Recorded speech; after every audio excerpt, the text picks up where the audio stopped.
Okay guys, I've got the freeze frame on here at the start of an encounter battle at Sand River, and this is the fifth video in my series recognizing patterns for success or failure.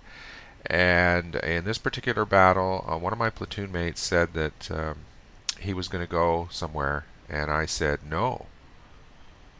We don't know where we're going until we see what they are up to.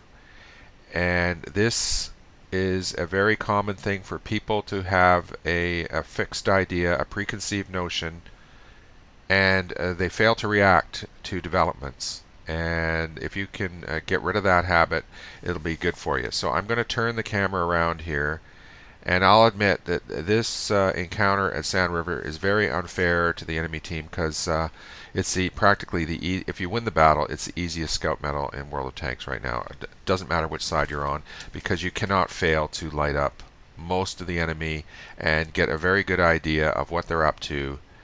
And it's my job to show everybody where they are, and hopefully we will react in the proper way. So I'm going to hit the space bar, and we'll be going here at regular speed, and let's see what they are up to. I've got the fixed camera off just to settle things down here, and here we go.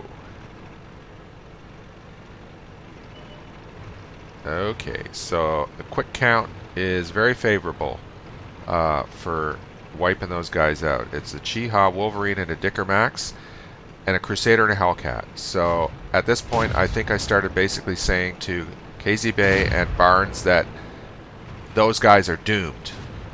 There's not a lot of heavy metal there. We have absolute fire superiority, and I'm encouraging them not to waste any time to wipe these guys out before the heavy metal shows up. Now, the only other vehicle that's come to join that earlier group that I mentioned is a T-150, and at this stage I'm thinking, I can probably go look for the Su-8, and I should do it.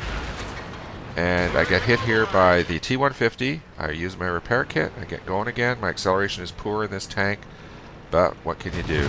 There, I get tracked again. Half my health to the KV-1S. Hit again, but it's all right. I got a good crew. They're quick on the repairs, and we're already up 4 vehicles to 1. And there's what I was looking for, the Su-8. So I'm going to veer off to the left of this dune into the unknown, hope for the best. And I've put the torsion bars, or the enhanced suspension, on this tank, so I'm not breaking my tracks as often. So this is awesome. We've destroyed 5 vehicles to the 1, and I got to get away from that Covenanter if I possibly can. And all this time, I'm certain I've been encouraging KZ Bay and Barnes Broadside to not waste a second here and pursue the advantage to the max. And I'm going to join in the firefight over here. Those vehicles are both easily penetrated if I hit the right spot by gold shells. I've got 110 penetration on this thing, so let's get the fixed camera back on. So I'm aiming for that soft spot there.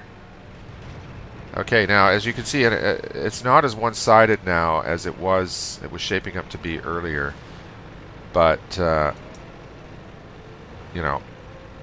all we have to do is drive back. It's possible that some of those guys on our team did not play very well. But the good news is that our platoon of 3 was, acting in a coordinated way and thinking hard about the proper way to get the victory. So, this is very common where you win in one part of the map and the fighting occurred close enough to the flag that you did not risk being capped.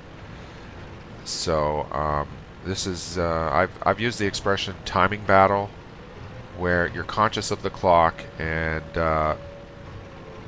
it's a calculated risk.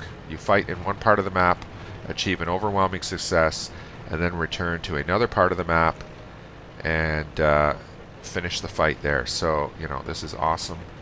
Uh, the timing was perfect in this case. So that's all she wrote for this battle, and see you next time.